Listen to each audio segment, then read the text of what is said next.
Hello everyone. During the installation of our NSX Manager, we have the option to allow root SSH login.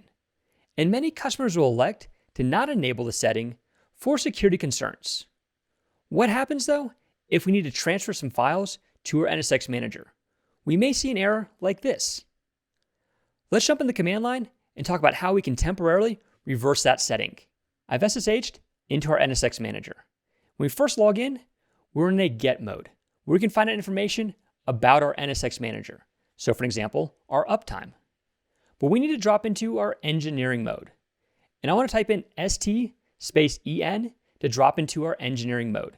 Just a quick shortcut. We then want to use VI to edit a file. So do VI etc SSH SSHD conf. I'm going to press / and type in permit.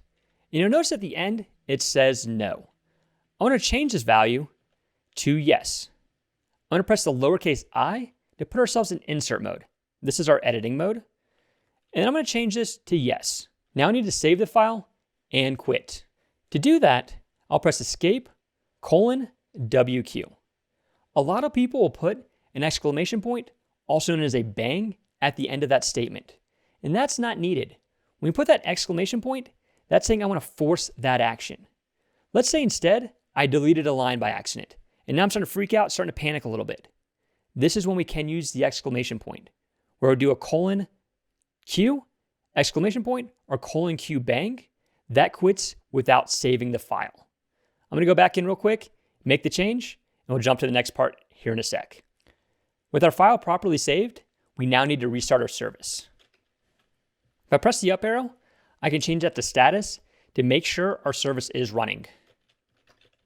With our service restarted, we can now test our SCP. In this case, I'm using WinSCP to make sure we can log into our NSX Manager, upload our files, and then when we're done, it's just a matter of changing that file, changing that value back to no, and then restarting our services. To wrap up this video, we talked about why we might want to allow root SSH login to our NSX Manager. We talked about the process of enabling that setting and then how to reverse that setting. I'd like to thank you for taking the time to watch this video, and I hope it's been informative.